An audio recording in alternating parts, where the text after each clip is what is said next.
Greatness, ये वैसे बड़ा भारी भरकम शब्द है, लेकिन ग्रेटनेस क्या चीज़ें हैं जो उनको डिफाइन करती है? क्या वो आंकड़े हैं, क्या वो इम्पैक्ट ऑन द गेम है? वेल, आप देख रहे हैं विश्व विजेता ऑन एबीपी, और ग्रेटनेस की हम बात इसलिए कर रहे हैं क्योंकि हम विराट कोहली और रोहित शर्मा की बात करने वाले हैं, मॉडर्न ग्रेट्स पर। ग्रेटनेस, मेरे साथ दो मेरे मेहमान हैं जिनको एक्चुअली जो ग्रेटनेस को डिफाइन करते हैं। गॉट कपिल पाजी और वसीम अकरम। तो भैया एक बार ज़रा तालियों के साथ स्वागत करो। वेलकम वेलकम वसीम भाई, वेलकम। बहुत बहुत शुक्रिया। तो पहला सवाल एक्चुअली ये होना चाहिए ना वसीम भाई कि ग्रेटनेस को डिफाइन कैसे किया जाता है? कि क्या ये विकेट्स होती हैं, या फिर वो 15-20 साल 25 साल का करियर होता है, या इम्पैक्ट होता है कि मैच बदल देते हैं, जनरेशन फॉलो करती है? कैसे डिफाइन करते हैं? अगर तीनों में से अगर आप पूछे जाए मेरे से, तो इम्पैक्ट। राइट। जैसे कपिल भाई का नाम ले लो, बैटिंग में ले लो, बॉलिंग में ले लो, फील्डिंग में ले लो, स्लिप में ले लो, जहाँ करा कर दो, इन्होंने गेम का पांसा पलट देना होता है। इसे इम्पैक्ट प्लेयर कहते हैं। इसीलिए विराट कोहली और रोहित शर्मा आजकल के ग्रेट हैं कि वो इम्पैक्ट, वो मैच अकेले जिताते हैं टीम को। सो वो इम्पैक्ट मेरे ख्याल में बड़ा इंपॉर्टेंट है। पाजी, तो अब उन्होंने बात बिल्कुल सही कह दी, वहीं से शुरू कर दिया जाए तो मॉडर्न ग्रेट्स कहा जा सकता है विराट कोहली एंड रोहित शर्मा दोनों को? क्या एक ही सेंटेंस में साथ में हम कह सकते हैं दो महानतम खिलाड़ी जो भारत के लिए खेले हैं, भारत के लिए बल्लेबाजी की है, विराट कोहली और रोहित शर्मा? देखिए कितने मैचेस इन्होंने जिताए हैं उसके ऊपर निर्भर करता है। जो इन्होंने, वसीम ने बोला है कि इम्पैक्ट प्लेयर आ जाते हैं, क्या आप अपने बलबूते पे, ये टीम स्पोर्ट्स है, फिर भी आप अपने बलबूते पर कितने मैचेस जिता सकते हैं, तो आपका ओहदा बढ़ जाता है। और शायद वही सबसे ज़्यादा इम्पोर्टेंट है, क्योंकि क्रिकेट में मौका सबको मिलता है। अपना फुटबॉल की तरह नहीं सिर्फ आगे वाले 3 प्लेयर ज़्यादा से ज़्यादा गोल करेंगे। यहाँ पर हर एक को या बैटिंग या बॉलिंग कुछ ना कुछ जो मिलता है, वो कितना इम्पैक्ट और कितना ज़्यादा डाल सकते हैं, तो आप एक बड़े खिलाड़ी बन जाते हैं। और उसके साथ ये 3 साल का सफ़र नहीं है, कम से कम 10 से 12 साल अगर आप खेलते हैं तो आपका कैरेक्टर सामने आ जाता है कि हाँ, इस प्लेयर में वो एबिलिटी है। हाँ, वो बंदा में दम है, और बंदे में दम है। ऑफ कोर्स विराट कोहली से शुरू करते हैं, क्योंकि पैमाना आप सेट करो, खरे उस पे हमेशा वो उतरते आए हैं, और ये आज की बात नहीं है वसीम भाई। तो जब आप बतौर farmer cricketer, one of the finest bowlers in the history of this game, जब आप इस बल्लेबाज को खेलते हुए देखते हैं, तो आपको देखते हुए लगता है कि यार, इसको अगर मैं भी बॉल डालता तो इतना आसान तो नहीं होता शायद। डेफिनेटली आप कंपेयर तो नहीं करते, पर कई दफ़ा सोचते अगर मैं इसको बॉलिंग कर रहा था तो मैं क्या करता इसको। स्पेशली T20 फॉर्मेट में सिर्फ 5 मैच खेला हूँ जब T20 शुरू हुआ था 2003 में। मैंने तो बड़ा एंजॉय किया था पाजी। 2 ओवर 9 गेंद नाल, 1 ओवर इन बिटवीन और 1 ओवर एंड में। उसके बाद बैटिंग में हम जब आते थे तो हमें कहा जाता हिट नहीं मारनी। आपको याद है? देखिए, इन्होंने T20 या हम देख के बड़ा हमें अजीब सा लगता है या बहुत मज़ा आता है यार, सिर्फ 4 ओवर करने हैं, तो 4 ओवर में थकावट कैसे? उसमें भी एक लफ्ज आ गया हुआ है, वर्कलोड मैनेजमेंट। और 4 ओवर के हम तो कहते थे यार 20 ओवर से कम अगर किए तो वो दिन ही नहीं निकला यार, नहीं खुला। हाँ, वो फिर जाके जिम में जाओ, थोड़ी एक्सरसाइज करो, रनिंग करो आफ्टर द मैच। और आज सिर्फ 4 ओवर करने हैं, तो इसलिए ये गेम मैंने तो नहीं खेली T20, पर मुझे ये लगता है कि बड़ा मज़ा आता खेलते हुए यार, सिर्फ 4 ओवर करने हैं। और आप कम से कम तो 24 करोड़ में जाते। पैसे की नहीं, देखिए नहीं, आजकल ऑक्शन से ही हो, उसी से तो जज करते हैं सारा कुछ। पैसा तो ठीक टीम है, ले लेते एक। नहीं, पैसा तो ठीक है, पैसा सबको अच्छा लगता है, इन प्लेयरों को भी अच्छा लगता है। लेकिन हम कहते हैं कि अभी भी मैं मानता हूँ ये प्लेयरों को पैसे नहीं मिलते, क्योंकि जब आप टीवी राइट्स देखते हैं और बाकी कितना पैसा क्रिकेट में आया है, उसके ऊपर अगर आप बात करें तो इनको तो पीनट्स मिलते हैं। तो मैं ये क्रिकेटर्स के लिए बात नहीं कर रहा, पर बहुत मिलते हैं, ये भी साथ में कहना बहुत सही होगा। लेकिन जो ICC क्रिकेट बोर्ड कमाते हैं उसके हिसाब से इनको बहुत कम मिलते हैं। चलो जी, अगली बार और ज़्यादा बहुत सारे पैसे मिलने चाहिए। लेट्स होप दैट हैपन्स हमारी फ्रेटर्निटी के लिए। लेकिन विराट कोहली क्योंकि 3 फॉर्मेट प्लेयर है, अभी तो आपने सिर्फ T20 की बात की, टेस्ट में भी इंडिया हो जाए, एशिया है, आप इंग्लैंड, आप ऑस्ट्रेलिया, साउथ अफ्रीका, वर्ल्ड में ऐसा कोई जगह नहीं जहां जाके बंदे ने रन ना बनाए हो, और तीनों फॉर्मेट में, और लगातार 20 साल with that kind of fitness and intensity. Wasim भाई, उसने गेम पे इम्पैक्ट डाला है। इस मॉडर्न 90s में इन लोगों ने 80s में डाला था। यू नो, जो 4 ऑलराउंडर्स थे, the greats, Kapil Dev, Ian Botham, Imran Khan, Richard Hadlee, इन्होंने गेम चेंज की थी। विव रिचर्ड्स भी इसमें आ जाते हैं, not as an allrounder but as a impact. और ये विराट कोहली ने आजकल के दौर में not just on the field, off the field as well, the fitness level, the consistency of that fitness level, और इस तरह की फिटनेस रखने के लिए हमको भी पता है, आपको भी पता है, और देखने वालों को भी पता है कि इस तरह की फिटनेस के लिए आपको every day, there is no day off. आप क्रिकेट से डे ऑफ ले सकते हो, ट्रेनिंग से डे ऑफ नहीं ले सकते। Absolutely. कहते हो ना हम टेकिंग टाइम ऑफ, वो हमारे यहाँ समझते हैं अच्छा जी फिर सो जाओ। उसका मतलब है time of from the game, not Correct. From the training. Correct. Training तो आपकी रहेगी, बिकॉज अगर महीना आपने ट्रेनिंग नहीं की तो आपको अगले 3 महीने लगेंगे उतना फिट होते हुए। तो कोहली ने ये भी एक इम्पैक्ट डाला यंग जनरेशन आई पे। थिंक इसीलिए आप बात कर रहे हो, नहीं तो कौन बात करता है। अगर 15 साल तक आपने इस इम्पैक्ट में क्रिकेट खेली है और दुनिया के सबसे अव्वल क्रिकेटर बन गए हो, कुछ ना कुछ तो उसमें होगा भाई। तो इसीलिए हम चर्चा कर रहे हैं कि उसने चेंज थॉट प्रोसेस। जब एक यंगस्टर का आप थॉट प्रोसेस चेंज करते हो ना, that mean you are the most important cricketer. तो शायद Rohit, de Villiers, Jayasuriyas, Ricky Ponting, Sachin Tendulkar, इन्होंने आके ना थॉट प्रोसेस लोगों को चेंज किया। वीरेंद्र सहवाग कि यार मैं ऐसा खेलूँगा ओपनर आके कि सारे सोचें कि ऐसा ही क्रिकेट खेलना चाहिए। तो ये आसान नहीं है। उसके लिए जो भाई ने बोला है कि भाई मेहनत के बिना नहीं होता, फिटनेस के बिना नहीं होता। विराट अगर फिट नहीं होता तो आज टीम में नहीं होता। नहीं, बिल्कुल सही बात है। एक्चुअली ग्रेटनेस का ये भी एक बड़ा पैमाना रहता है, क्योंकि मैंने तो एक्चुअली क्रिकेट इसलिए खेली थी क्योंकि पाजी ने वो ट्रॉफी उठाई थी 83 में लॉर्ड्स की बैल्कनी में। पाजी के हाथ में ट्रॉफी थी। मेरे जैसे करोड़ों लड़के होंगे इंडिया में जिन्होंने कहा हमें भी क्रिकेट खेलना है, क्योंकि पाजी ने किया है, एक दिन मुझे भी भारत के लिए खेलना है। तो विराट कोहली, रोहित शर्मा, आई मीन वो अभी वो वाला काम विराट कर की रहे अभी की IPL देख लें आप, जो रन आउट अभी तक मुझे याद है, हैं। एग्जैक्टली। तो जो उसने वो रन आउट किया है उसके लिए आपको पैशन चाहिए। करेक्ट। वो चाहता, वो ना करता, वो कहता यार मैं कौन, दुक्का ले ले। क्या फर्क पड़ रहा है? Correct? वसीम, विराट कोहली का एक मेरे को याद है, वो चंडीगढ़ में खेल रहे थे, जिस सिटी से मैं आया हूँ। उन्होंने 100 किया जी। 100 करने के बाद उनको लगा कि उनकी एक्सरसाइज पूरी नहीं हुई। हम उसी होटल में ठहरे थे। उन्होंने रात को 10:30 बजे जाकर 11 बजे जिम खुलवाया वाओ। कि मुझे और एक्सरसाइज करनी है। उन्होंने अपना स्टैंडर्ड बहुत हाई कर दिया। तो बाकी जनरेशन को वहाँ तक पहुँचने के लिए, वो स्टैंडर्ड को पकड़ने के लिए बहुत मेहनत करनी पड़ेगी। क्या इसमें एक और चीज़ है कि क्योंकि टाइम्स चेंज हो रहे हैं लगातार, ऐसा जी। नहीं है कि आप एक तरीके से खेलते हो और खेलते रहते हो, क्योंकि अब तो डेटा एनालिस्ट आ गए, एनालिसिस बहुत होता है, फॉर्मेट बदलते हैं। अभी आपने क्योंकि इस साल की IPL की बात की, उस रनआउट की बात की, स्ट्राइक रेट की बात होती है, पर एक अनदर इम्पॉर्टेंट फैक्टर है कि आप अपग्रेड करते रहें, अपडेट करते रहें, ताकि आप समय से फिर भी आगे चल रहे हैं। क्योंकि कैचिंग अब तो लोग कर रहे हैं, कोशिश कर रहे हैं पकड़ने की, पर आप फिर भी उनसे 4 कदम आगे हैं। हाँ बिल्कुल, उसके लिए आपको एक स्टेप अहेड, जैसा कि आपने अभी कहा अपने क्वेश्चन में, वो रहना पड़ेगा। Think out of the box thinking, वो कोच नहीं बताएगा। स्ट्रीट स्मार्टनेस वो आपने एज अ प्लेयर खुद सीखनी है। सिचुएशन अवेयरनेस कोच नहीं बता सकता Correct आपको। अंदर क्या सिचुएशन है, तुमने एज अ बॉलर क्या करना है, कोहली ने एज अ बैट्समैन करना है, वो उसने खुद असेस करना है। और खुद इसलिए Kohli is one of the best chasers in the world, not just modern, talking about all time. Modern time में ये कह सकते हैं, ये नहीं कि बड़े बड़े प्लेयर आए हैं इस टाइम में भी, कि विराट कोहली ने जो एक थॉट प्रोसेस है नई जनरेशन का चेंज कर दिया है। कि इतनी क्रिकेट खेलने के बाद भी जो इन्होंने बोला वो रन आउट का, जी। वो जज्बा, अगर वो fitness, जज्बा आप 37 साल में रख सकते हो, 20 साल में है, वो कहने की 37 में। जरूरत नहीं है। 20 साल में तो इससे भी ज्यादा है। बिल्कुल। और टैलेंट, पाजी आप कह रहे थे ना, टैलेंट किसी भी फील्ड में, आप क्रिकेट ले लें, आप अपनी जॉब ले लें, आप एज एन IT इंजीनियर ले लें, कुछ भी ले लें, टैलेंट 4 साल चलेगा, 3 साल, उसके बाद जो मेहनत करेंगे, that hard work will prolong that talent for next 10 to 15 years। Actually मतलब ये तो वैसे मैं लाहौरी जीरा, ये तो मैं पी लेता हूँ, क्योंकि मैं तो अब नहीं खेल रहा हूँ। अगर खेल रहा होता तो मुझे आज बड़ा नाम पसंद अच्छा आया अच्छा इस नाम drink पसंद है ना का। आपको? एक्चुअली टेस्ट भी अच्छा है। ये मेरे शहर की ड्रिंक है भाई, वही तो वहाँ नहीं मिलती वैसे। एक्सपोर्ट करेंगे हम। पर सवाल ये रहता है कि जो ड्रेसिंग रूम होता है, क्योंकि जब आप अपने साथ में किसी को देखते हैं पाजी, कि जैसे जब सचिन तेंदुलकर उस ड्रेसिंग रूम का हिस्सा थे, जब मैं था, तो लगता है यार ग्रेटनेस हमारे साथ बैठे हैं, पर है तो हांड मास का पुतला ही भाई, हमारे जैसा एक और इंसान है। अगर ये कर सकता तो मैं भी कुछ और कोशिश करूं आगे चलने की।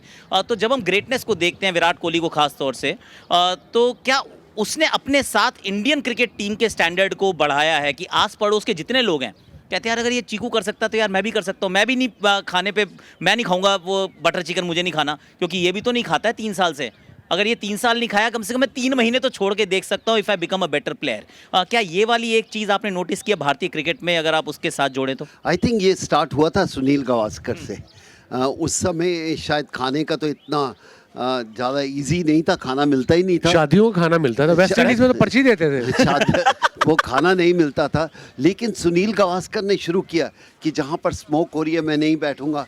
जो फ्लैश उस समय फोटोग्राफ लेते थे, नहीं दूंगा, मेरी आंख में अफेक्ट होगा, कल मेरे को खेलना है। तो हर जनरेशन में कुछ ऐसे प्लेयर आते हैं, अपना सोच लेके आते हैं कि मुझे ये नहीं करना, क्योंकि त्यागना या डिटैचमेंट किसी चीज़ को भी वो सबसे मुश्किल है ज़िंदगी में। आप किसी को प्यार करते हो उसको छोड़ दो, बहुत मुश्किल है। तो खाना पसंद है जो हम विराट के लिए सोचते हैं correct. कि बहुत खाना पसंद है, कि उसको छोड़ना कितना मुश्किल होगा पहले ये सोचो।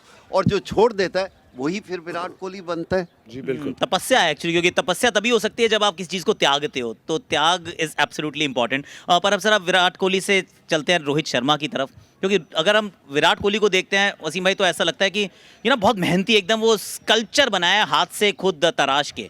हम रोहित को देखते हैं तो ऐसा नहीं लगता, कहते हैं यार ये बहुत टैलेंटेड है और बहुत टैलेंटेड है, और इसने जो काम किया है मतलब 3 दोहरे शतक ओडीआई क्रिकेट में, बिल्कुल, I mean he is in a different league all together. जब वो बैटिंग करते हैं तो फिर सारे फीके नजर आते हैं। At peak Rohit Sharma will eclipse anyone around him, I think a modern great. I agree. जो उसकी बैटिंग स्टाइल है ना वो बड़ा कैजुअल है, इंजमाम की तरह। जी। वो लगता नहीं है कि वो आपको तंग करेगा, वो ऐसे खड़े खड़े ऐसे ही करेगा, छक्का हो जाएगा, ऐसे ही करेगा चौका हो जाएगा। ये रिस्ट प्लेयर है वो, और स्पिनर को भी इक्वली गुड है। And I think he is one of the, अब जैसे आपने कहा कि विराट कोहली तो है ही, ये भी मॉडर्न ग्रेट्स में आता है, ये Indian captain Rohit Sharma. And he seems a good leader, seems an easy going guy, he focuses on his batting. ठीक है, उसकी फिटनेस पे लोग बात करते होंगे, बट 12-15 साल से वो खेल रहा है। आईपीएल भी पूरी जितनी भी आपकी आईपीएल हुई है सारी खेला है वो। सो फिट इसका मतलब वो है, जो उसको चीज़ मिली है उसके मुताबिक वो फिट है। उसका 6 पैक नहीं है, दैट्स हिज, वो आपकी मर्जी है। उसके पास है 1 पैक है, बिल्कुल, वो बहुत अच्छा वो है, बल्ला है उसका। हाँ वो सही है। कभी कभी 1 पैक से थोड़ा बॉल ज़्यादा जाता है।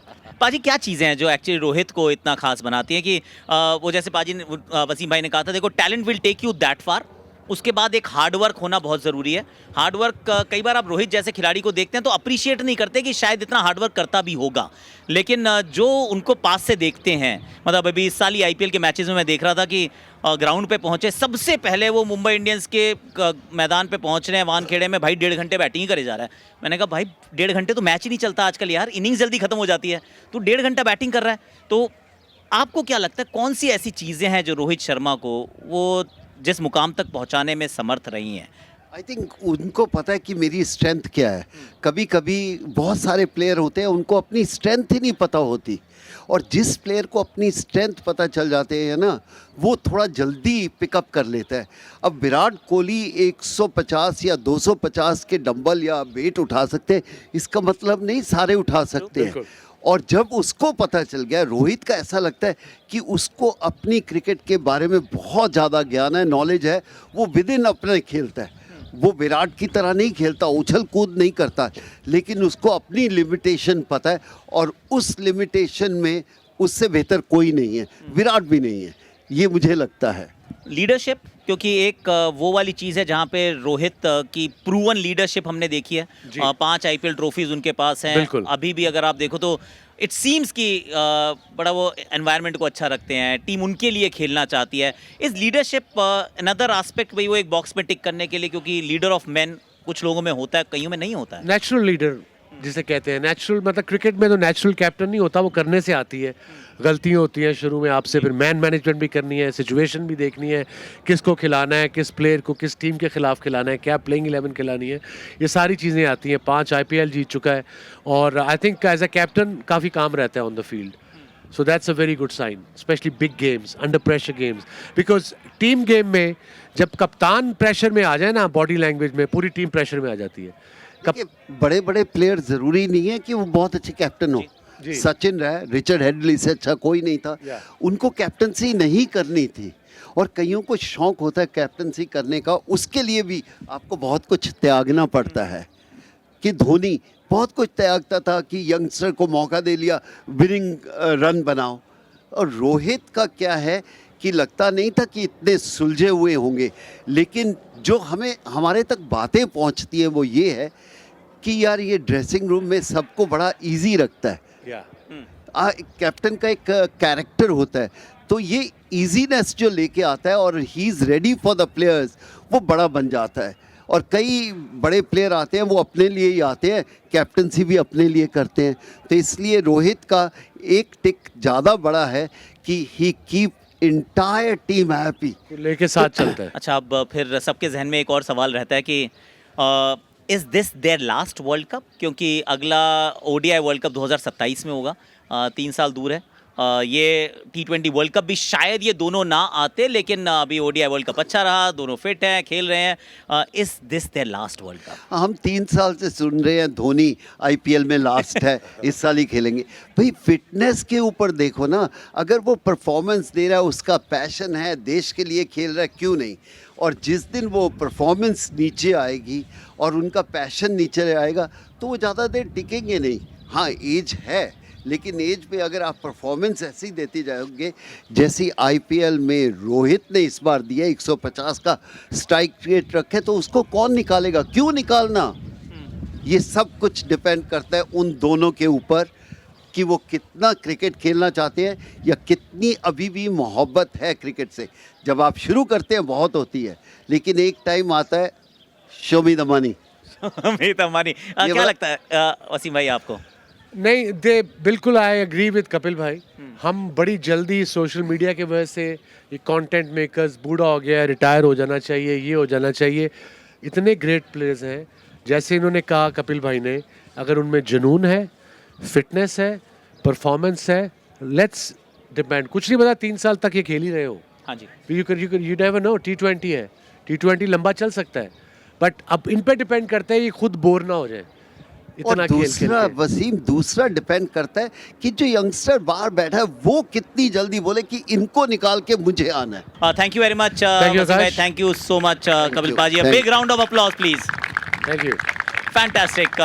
आप देख रहे थे विश्व विजेता ऑन एबीपी। बहुत मजा आया हमें ये चर्चा करने में कि Virat Kohli, Rohit Sharma, modern greats with the two legends. So please keep watching ABP, क्योंकि न्यूज का सिलसिला तो चलता रहेगा। अयोध्या में हार को लेकर बीजेपी में चल रहे विवाद पर यह बहुत बड़ी अपडेट है।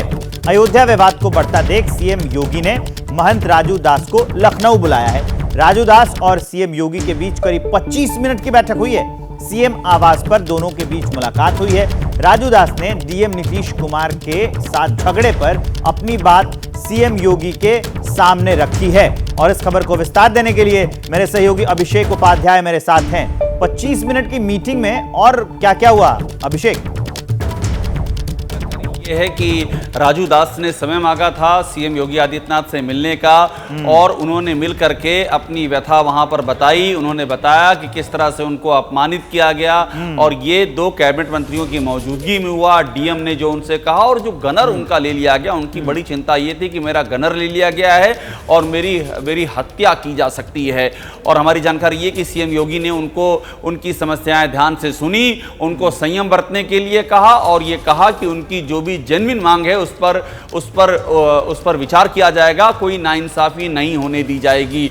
25 मिनट की करीब मुलाकात हुई है और ये मुलाकात इसलिए बड़ी महत्वपूर्ण है क्योंकि ये जो मामला है विवेक, वो अयोध्या से लखनऊ होता हुआ और दिल्ली तक पहुंच गया है। राष्ट्रीय अध्यक्ष बीजेपी के जेपी नड्डा, उनको भी इस मामले की जानकारी दी गई है और अधिकारियों को लेकर के जो नाराजगी है यूपी बीजेपी के काडर में, माना जा रहा है कि अयोध्या में जो कुछ हुआ 2 कैबिनेट मंत्रियों की मौजूदगी में, वो उसका लाइव डेमो, लाइव टेस्ट हो गया। सबके सामने ये घटना घट गई और उसके बाद जो बात थी वो खुल करके सामने आ गई। तो ये जो महंत राजू दास हैं, इन पर अभी कोई कार्रवाई की बात सामने आ रही है क्या?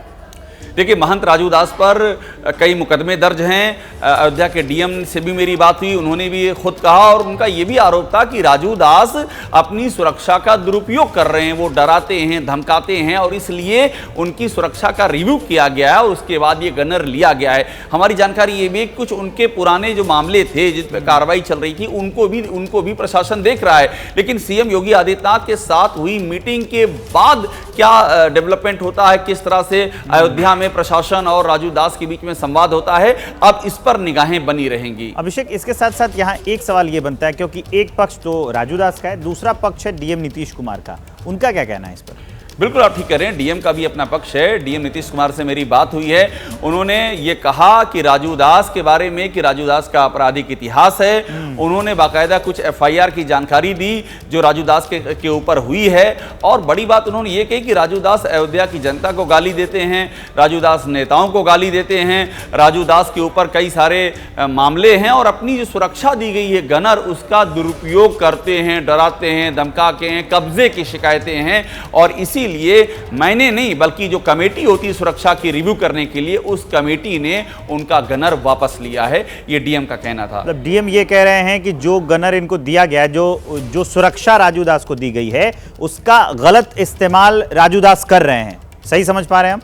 बिल्कुल आप ठीक कह रहे हैं, यही मेन वजह है। डीएम का कहना है कि गनर हमने इनको दिया इसलिए क्योंकि इनका कहना था इनकी जान को खतरा है, लेकिन ये उसका दुरुपयोग कर रहे हैं। हमारे पास डराने धमकाने की शिकायतें आई हैं, कब्जा करने की शिकायतें आई हैं और कुछ पुरानी एफआईआर भी हैं जो उन्होंने हमारी जानकारी में लाई कि देखिए ये इनका आपराधिक चरित्र है और साथ में ये गाली दे रहे हैं अयोध्या की जनता को, प्रशासन को भी गालियां बक रहे हैं। इन सब चीजों के मद्देनजर डीएम का अपना पक्ष था और उन्होंने कहा कि किससे गालियां दे रहे हैं, क्यों गालियां दे रहे हैं?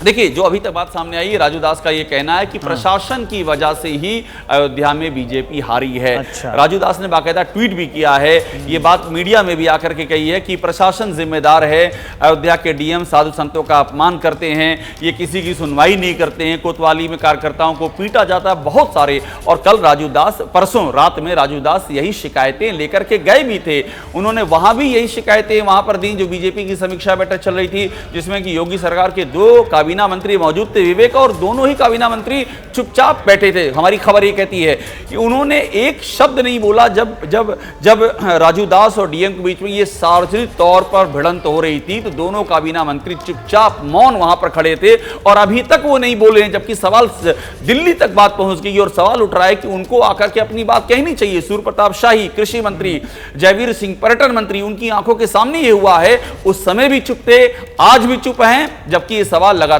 बड़ा होता जा रहा है। तब इस पर ये एक सवाल और उठेगा कि जो 2 मंत्री वहां पे मौजूद थे वो अभी भी अपनी बात नहीं कह रहे हैं और उनकी मौजूदगी में ये दोनों के बीच में नोकझोंक हुई जो भी बताया जा रहा है, तो क्या उनकी भी हामी थी? देखिए, सवाल तो बनता है ना इस पर। देखिए, ये नहीं कह सकते कि उनकी हामी थी, वो वहां पर मौजूद थे, समीक्षा के दौरान वहां पर वो मौजूद थे, लेकिन यहाँ सवाल ये है कि उसमें उनका जो मौन था उसको लेकर के सवाल उठ रहे हैं। मंत्री होने के नाते, और सूर्य प्रताप शाही तो प्रभारी मंत्री थे और उन्होंने ही बुलाया था, राजू दास उनसे समय लेकर के वहां पर गए थे, तो अगर ऐसा कुछ हो रहा था तो उनको वहां इंटरवीन करना चाहिए था, लेकिन कोई इंटरवेंशन उनका हुआ नहीं और ये उनके सामने ये बात हुई कि गनर वहां से लौट गया, गनर को जाने की बात कही गई, वहां पर संगठन के दूसरे भी नेता मौजूद थे, तो ये सार्वजनिक तौर पे हुआ और अभी तक चुप्पी साधे हुए हैं, जबकि बात दिल्ली तक पहुंच गई, राष्ट्रीय अध्यक्ष, प्रदेश अध्यक्ष, सीएम योगी हर जगह पहुंच गई, लेकिन ये दोनों मंत्री अभी तक चुप हैं। ये अपने आप में बड़ा सवाल है और धीरे धीरे ये बात अभी और बढ़ती जा रही है, तुल पकड़ते जा रही है। T20 वर्ल्ड कप में आज भारत का सेमीफाइनल का टिकट पक्का हो सकता है। भारत अगर बांग्लादेश को सुपर 8 में हरा दे तो फिर आखिरी 4 दरवाजे उसके लिए खुल जाएंगे। आखिरी जो चौथा दरवाजा होगा, इस वर्ल्ड कप में भारत अजय है, सुपर 8 में भी वो पहला मैच अफगानिस्तान से जीत चुका है। ऐसे में बांग्लादेश को रौंदने में ज्यादा दिक्कत नहीं होनी चाहिए, पर मौसम विभाग के मुताबिक मैच के दौरान बारिश की आशंका है। अगर बारिश आती है तो मजा किरकिरा हो सकता है। इसके लिए हम आपको सीधा लिए चलेंगे अपने सहयोगी के पास, लेकिन बड़ी अपडेट ये जान लीजिए कि अगर बारिश आती है तो मजा किरकिरा हो सकता है, क्योंकि बारिश की संभावना है। लेकिन फिलहाल जो अपडेट है कि सुपर 8 में भी भारत पहला मैच अफगानिस्तान से जीत चुका है, तो अब जो है उम्मीद जताई जा सकती है और काफी उम्मीदें इससे बढ़ भी गई हैं भारत की टीम से। हमारे साथ स्टूडियो में भी दो गेस्ट हैं, अतुल सर हैं, कपिल सर हैं। उम्मीद तो बढ़ गई है ना अब? उम्मीद है, ऐसा खेलोगे तो उम्मीद बढ़ी है। और देखिए, किसी के भरोसे नहीं रहना चाहिए, और जितना छोटा मैच होता जाता है उतना डर भी बढ़ता जाता है। अगर बरसात होगी, 10 ओवर का मैच या 12 ओवर का या 14 ओवर का, फिर कोई भी जीत सकता है। और अगर आप 20 ओवर का मैच कहते हैं तो ऐसा लगता है हालात देखते हुए कि इंडियन टीम बहुत बेहतर है उनसे। लेकिन यही अगर 50 ओवर का, फिर बहुत ही ज़्यादा बेहतर है। लेकिन जब मैच छोटे हो जाते हैं तो फिर कहना थोड़ा सा कठिन हो जाता है। भाई याद कराऊंगा आपको, 2007 में इस टीम ने हमें बड़ी एक बुरे दिन दिखाए हैं वर्ल्ड कप में ही, वेस्ट इंडीज में। वेस्ट इंडीज में ही। हाँ। तो बांग्लादेश को 50 ओवर के मैच में भी हमने आसान लिया था और उसका खामियाजा भुगतना पड़ा था। पर T20 में इस समय जिस टीम हमारी जो रिजर्व है टीम का, जिस तरह चल रही टीम, वो मुझे लग रहा है कि बांग्लादेश के पास वो मादा नहीं है, हाँ। अनलेस की बहुत बड़ा कुछ हेरफेर हो जाए। और इसलिए उम्मीद भी टीम इंडिया से बढ़ गई है। तो आज के जो बड़े सवाल हैं वो मैं आपको बताने जा रहा हूं। क्या भारत की टीम को बांग्लादेश से कोई खतरा है या आसान टक्कर है? विराट कोहली का फॉर्म सेमीफाइनल से पहले कितनी बड़ी टेंशन है? ये बहुत बड़ी टेंशन है या नहीं है, इस पर भी चर्चा करेंगे। सूर्य कुमार भारतीय बल्लेबाजी की रीढ़ बन चुके हैं क्या? ये वर्ल्ड कप जसप्रीत बुमराह के लिए याद किया जाएगा? ऋषभ पंत का स्ट्राइक रेट विरोधियों के लिए थ्रेट? शिवम दुबे को कब तक मौका? संजू जायसवाल कब तक रहेंगे बेंच पर? ये कुछ बड़ी बातें हैं। और इससे पहले मैं आपको जीएस विवेक के पास ले चलूं, लेकिन उससे पहले ये जो फॉर्म की बात हो रही है विराट कोहली की, ये वाकई चिंता का विषय है मैच के लिए। जी, इतना बड़ा प्लेयर है और अगर 3-4 मैचेस में रन नहीं बनाता, क्योंकि बड़ा प्लेयर का बैड पैच जो होता है वो कह सकते हैं कि 3 मैच हो सकता है, फिर उनकी वापसी आ जाती है। तो ही तो वो बड़ा प्लेयर है कि उनको वापसी करनी आती है। लेकिन विराट कोहली इतना लंबा पैच निकल जाए और वो भी वर्ल्ड कप में, थोड़ा सा अफसोस होता है, या टीम को थोड़ा सा ये होता है कि खिलाड़ी इतना बड़ा है तो उम्मीदें भी बहुत बढ़ जाती हैं। आपको याद करा दूं, 1-1.5 साल पहले इतना लंबा एक पैच निकला था विराट कोहली का कि बड़े बड़े सवाल कोई पूछ ही रहा था, और पाजी ने पहले सवाल उठाया था कि भाई अगर बड़ा प्लेयर है पर कितनी लंबी रोप बड़े प्लेयर को दी जाए। इसमें पाजी ने सबसे पहले सवाल उठाया था और एक बड़ा मुद्दा बन गया था, क्योंकि पाजी ने बोला था। और मुझे लगता है सही बात है कि सवाल होना चाहिए कि एक बड़ा प्लेयर जो है इतनी परफॉर्मेंस के बाद थोड़ी सी ढील तो अपने लिए पैदा करता ही है, क्योंकि अगर बैट फॉर्म सबकी आती है, पर इतनी होनी चाहिए कि नहीं होनी चाहिए। और अभी थोड़े दिन पहले सवाल हो रहे थे कि क्या विराट को टीम में होना चाहिए।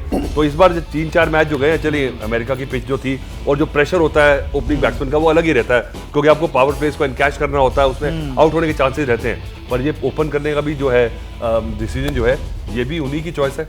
तो ये तो एक प्लेयर की बात कर ली हमने, लेकिन आज का जो मैच है बांग्लादेश से, पाजी आपको लग रहा है खतरा टीम को देख के? बिल्कुल है। अगर आप ऐसा बोलो कि खतरा नहीं है, होना चाहिए, सोच ये होनी चाहिए कि हाँ ओपोनेंट टफ टीम है, हमें जीतना है। अगर आप पहले ही सोचो कि कोई खतरा नहीं है, ये खेलने के असूल नहीं है, दस्तूर नहीं है, आप सोचिए कि ओपोनेंट है, वो वहाँ तक पहुँची है जहाँ तक आप पहुँचे हैं, तो किसी का भी दिन हो सकता है। और आप इस समय रिलैक्स कर भी नहीं सकते, क्योंकि यहाँ से रास्ता और मुश्किल होता जाएगा, और यहाँ तक जो तय करना है वो बड़ा अच्छा लगता है कि आप यहाँ तक पहुँच गए हो।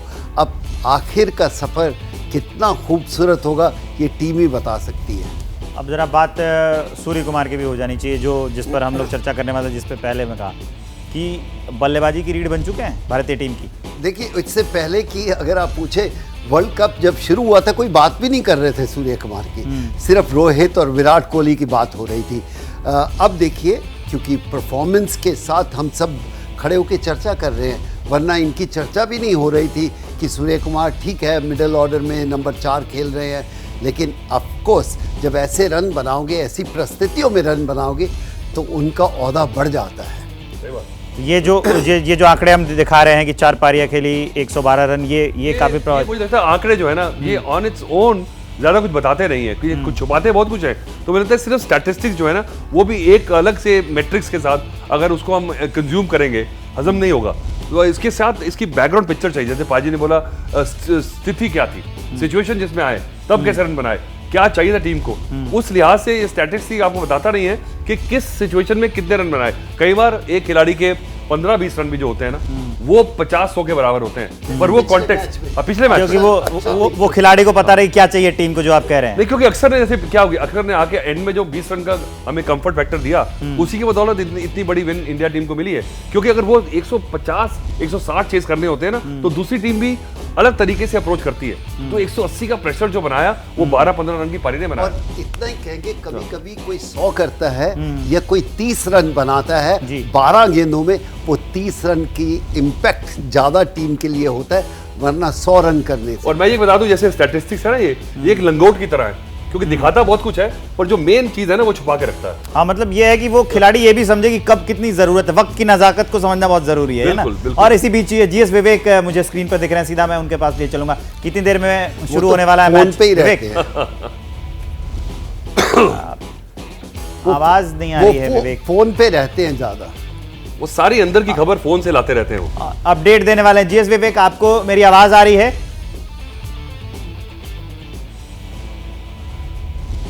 नहीं, मुझे आपकी आवाज आ रही है विवेक।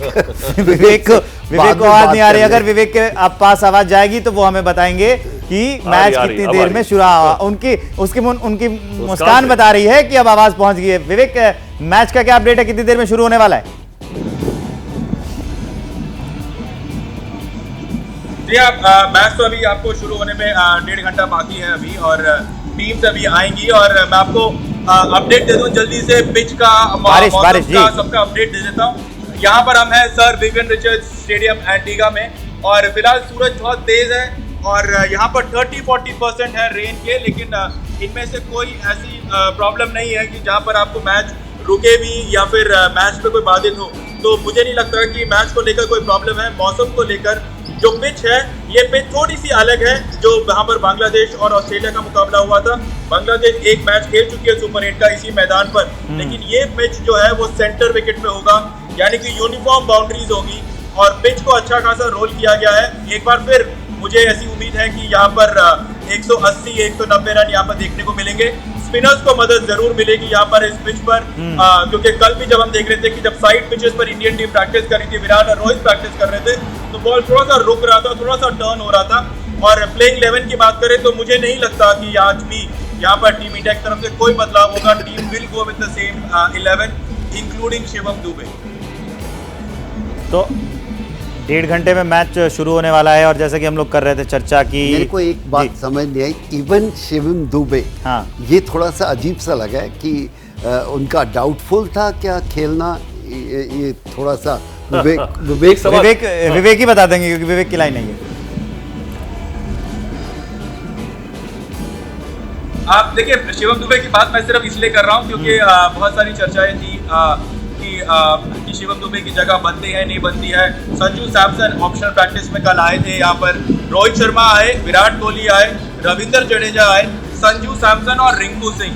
अब शिवम, ये सभी वो बल्लेबाज हैं जिनके रन नहीं हुए अभी तक इस पूरे टूर्नामेंट में। विराट कोहली हो, रोहित शर्मा हो, रविंद्र जडेजा हो, उसके अलावा संजू सैमसन आए। बहुत ज्यादा तो रीड नहीं करना चाहिए, लेकिन सबके मन में ये था कि क्या संजू सैमसन को खिलाना चाहिए। शिवम दुबे क्या वो रोल बड़ा कर पाएंगे, सवाल है कर कि पाएंगे, इनकी जगह पे संजू सैमसन खिलाना चाहिए, वो तो बैठे हैं तो उनको ले आते, और इसीलिए यहाँ पर शिवम दुबे जो है वो टीम में रहेंगे। बिल्कुल नहीं, मैं इसका आंसर देता हूँ, क्योंकि मुझे लगता है कि अब संजू सैमसन से शिवम दुबे को मिलाएंगे ना, तो संतरे और सेब को मिला रहे हैं, दोनों ही फल हैं, पर अलग अलग कोर कॉम्पिटेंस है, अलग अलग यूटिलिटी है। शिवम दुबे का सिर्फ बैटिंग से नहीं, शिवम दुबे के जो 2-3 ओवर बीच में अगर जरूरत पड़ जाए कभी, तो वो उसका एक कोई कई बार सीमर आपके पास है, हालांकि हमारे पास 3 सीमर खेल रहे हैं, पर मुझे लगता है कि अब कहीं शिवम दुबे अगर आप स्पिनर्स को अटैक करने के लिए उनको मिडिल ऑर्डर में ला रहे हैं, तब उसकी जगह आपके पास बेहतर ऑप्शन है। जायसवाल को अगर ऊपर कर लें और कहीं विराट कोहली मान जाए नीचे आने को, तो ये सारी मुसीबत जो है सॉल्व हो जाए। और आप बैक मत करें, क्योंकि आपके पास 2 फ्रंट लाइन सीमर, अर्शदीप है आपके पास, बुमराह आपके पास 4 गेंदबाज के बराबर है। जो बुमराह का ऑफ डे रहता है ना, वो दूसरे गेंदबाजों का बहुत बढ़िया दिन रहता है, तो उसके हिसाब से अगर देखा जाए तो आपको एक एडिशनल सीमर का इंश्योरेंस कवर की जरूरत नहीं है। आपके हार्दिक पांड्या आपके पास, बाकी 3-3 स्पिनर आपके पास, तो मुझे लगता है कि शिवम दुबे जो है ना, आज का मैच अगर कुछ करके नहीं दिखाएंगे तो आप फिर बर्फ में लग जाएंगे। तो लेकिन आप जो जिक्र कर रहे हैं बुमराह का, पाजी उनका रेट तो 4 से भी कम है। देखिए, बुमराह अब वर्ल्ड क्लास बॉलर हो गए हैं, उनकी तुलना कोई ऑर्डिनरी क्रिकेटर से नहीं कर सकते, ऑफ डे किसी का भी हो सकता है, लेकिन अगर इतना बड़ा प्लेयर है, देखिए एक विराट कोहली जब टीम में आता है तो दूसरी टीम का बहुत सारा समझ आता है इसके साथ कैसे खेला जाए। जब बुमराह खेलता है तो पूरी टीम ये सोचती है कि इसके ओवर कैसे निकाले जाएं। सो बहुत सारा प्रेशर दूसरी टीम अपने ऊपर ले लेती है जब बड़ा प्लेयर आपके सामने आता है। और शायद बुमराह आज दुनिया के क्यों अव्वल नंबर के गेंदबाज है, उनके आंकड़े बताते हैं कि उनको नया गेंद दिया जाए, उनको पुराना दिया जाए, 19वां ओवर दिया जाए, किसी टाइम भी दो, वो अपना आके एबिलिटी के साथ अपनी परफॉर्मेंस देते हैं। और कोई ऑफ डे हो सकता है, मानो कि किसी का भी हो सकता है, लेकिन बुमराह ने जो पिछले 1 साल में क्रिकेट खेली है शायद किसी और प्लेयर ने इतना बेहतर। ये देखिए स्टैटिस्टिक्स की बात कर रहे थे हम, पर ये स्टैटिस्टिक्स जो है ना, ये बुमराह का सब कुछ बता रहा है कि एक T20 में खिलाड़ी जो है 4 मैच खेलने के बाद अगर 3.5 रन से कम दे रहा है, जो कि आज का टेस्ट क्रिकेट में भी 3.5 रन आप ओवर में बचाने बहुत मुसीबत का काम है, तो आप समझ जाएं कि ये गेंदबाज और बाकी पूरे बंच ऑफ गेंदबाजों में कितना फर्क है। नहीं, वही मैं इनकी बात करना चाहता हूँ। कभी कभी जो पहले हम चर्चा कर रहे थे, किसी ने 100 बनाया, किसी ने 20 बनाया, अगर इन्होंने ज़्यादा भी रन दे दिए, किस समय आके विकेट निकालते हैं। और अगर जैसे न्यूयॉर्क में खेले, वहाँ पर कोई भी गेंदबाज ऐसा लगता था कि जेम्स बॉन्ड से बड़ा है, क्योंकि 108 रन का एवरेज स्कोर रहा है वहाँ पे सारे मैचेस में न्यूयॉर्क में, तो आप हिसाब लगा लें। तो अब जरा सीधे ग्राउंड पर लिए चलते हैं। विवेक हम लोगों को दिख रहे हैं, विवेक से जानते हैं ओवरऑल आज का मैच इनको कैसा लग रहा है, कि आज का मैच कैसा रहने वाला है।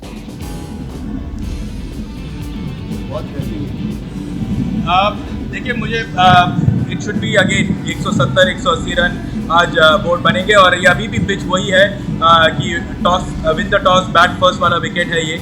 और क्योंकि थोड़ा सा बॉल रुक के आएगा, और रुक के हमने देखा कि बांग्लादेश और ऑस्ट्रेलिया का जो मुकाबला था तो थोड़ा सा स्क्वायर के दूसरे वाली पिच पे था, वहाँ पर भी काफ़ी स्पिनर्स को मदद मिल रही थी। स्क्वायर टर्न कल भी यहाँ पर बॉलर्स को मिल रहा था, लेकिन अगर टॉस जीतते हैं, बैटिंग करने का फैसला मेरे ख्याल से दोनों ही कप्तान लेंगे।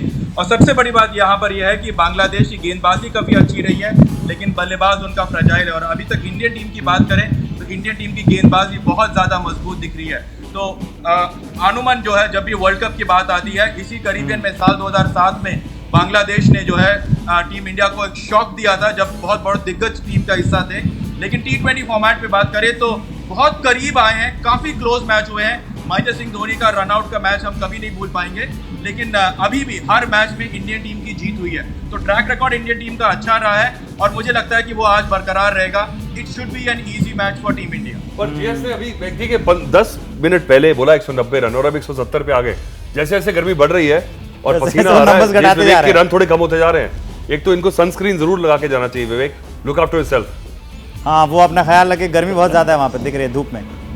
लेकिन इसके अलावा चलिए एक और इस बात पे, ये ऋषभ पंत मुझे लगता है कि उन पे चर्चा तो ज़रूर होनी चाहिए। जिस तरह से एक्सीडेंट के बाद वो लौटे, मुझे याद है अभी भी कि सुबह 8 बजे के आसपास का वक्त था और मैं ही यहाँ बुलेटिन पढ़ रहा था, और वो एक्सीडेंट वाली खबर मैंने ब्रेक की थी, मैं था। और अब जब वो वापस आ गए हैं, लौटे हैं, और उनकी स्ट्राइक रेट है, जैसा वो खेल रहे हैं, उन पर मुझे लगता है कि चर्चा ज़रूर होनी चाहिए। गेम चेंजर हैं वो। देखिए, चर्चा बड़े प्लेयर पे नहीं होनी चाहिए, जो परफॉर्मेंस देते हैं मैं सोचता हूँ कि उन पे ज़्यादा चर्चा नहीं होनी चाहिए। हाँ, जो स्ट्रगल कर रहे हैं उनको किस तरह वापस आना चाहिए उसके ऊपर। एक्सीडेंट के बाद इतनी बेहतर क्रिकेट इतनी जल्दी खेलेंगे ये हमें अनुमान नहीं था। तो क्रेडिट जाता है BCCI को, जिन्होंने इतनी अच्छी व्यवस्था बनाई है। जहाँ बेंगलोर में जाओ, अपने आप के मेहनत करो, तो इसलिए इन्होंने वेट भी बहुत लूज़ किया। और क्या परफॉर्मेंस दी है पिछले मानो 2-3 महीने में IPL में और अब वर्ल्ड कप में। और ऐसा, हाँ, मैं आप ही के पास आने वाला था, आपने बहुत देखा है। देखिए, मुझे लगता है कि ऋषभ पंत बहुत गुस्सा चला था मुझे कि भाई ऐसा हुआ, पर इस लड़के को मुझे लगता है ये सेकंड कॉलिंग है ना, जो सेकंड मिनट है, ये झटके से ये प्लेयर अब बन गया, ये खिलाड़ी बन गया, ये इंसान बन गया, ये इसकी मैच्योरिटी लेवल बढ़ गया। क्योंकि इतनी प्रॉब्लम के बाद इसने जिस तरह से मेहनत की है, BCCI का तो काम है ही, पर इसकी जो अंदर का जो ड्राइव है, अंदर की जो विल पावर है, वो बताती है कि कितनी जल्दी उसने कहा एकदम से वापस आए, और अब विकेट कीपिंग बेहतर कर रहे हैं। और देखिए, इतनी जल्दी वापस आना मतलब ये विल पावर है।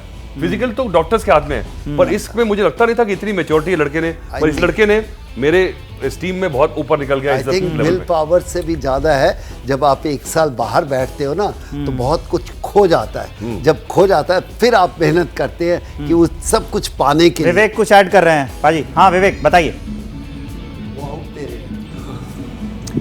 नहीं वो कुछ बताना देखिए चाहेंगे? ऋषभ पंत जी। की बात कर रहे हैं तो बहुत करीब से ऋषभ पंत को जाना है और आमतौर पर जब एक्सीडेंट्स होते हैं या इंजरी होती है तो प्लेयर वेट पुट ऑन करते हैं। ऋषभ पंत ने आईपीएल से पहले जब वो फिट हुए तो उन्होंने 15 किलो कम किए हैं, बहुत स्ट्रिक्ट डाइट पे हैं और ऐसा ही कुछ फेज जो वेट लूज करना और स्ट्रिक्ट डाइट पर हमने विराट कोहली को देखा है। और इस टीम में ऋषभ पंत को एक बहुत खास रोल दिया गया है क्योंकि विराट ओपन करने चले गए, ऋषभ को नंबर 3 पर रखा गया है और उन्हें बोला है कि वो हाई रिस्क गेम खेलें, जो कि वो खेलने की कोशिश कर रहे हैं। चाहे जितने भी मुश्किल विकेट हो, चाहे वो न्यूयॉर्क का पिच भी हो, हमने देखा कि ऋषभ पंत अनऑर्थोडॉक्स शॉट्स खेल रहे हैं, रिवर्स स्वीप खेल रहे हैं, स्कूप खेलने की कोशिश कर रहे हैं, इनसाइड आउट शॉट खेलने की कोशिश कर रहे हैं। तो एक बहुत स्पेसिफिक रोल इंडियन टीम ने ऋषभ पंत को दिया है और बहुत पिवटल रोल है ये ऋषभ पंत का इस इंडियन टीम में उनके बैटिंग को लेकर। और फिलहाल अपना हाई रिस्क गेम जो वो खेलने की कोशिश कर रहे हैं वहीं पर टीम को है। इस टीम में हर प्लेयर को एक खास रोल दिया गया है और ये रोल ऋषभ पंत के लिए बहुत ज्यादा इंपॉर्टेंट है क्योंकि नंबर 3 पर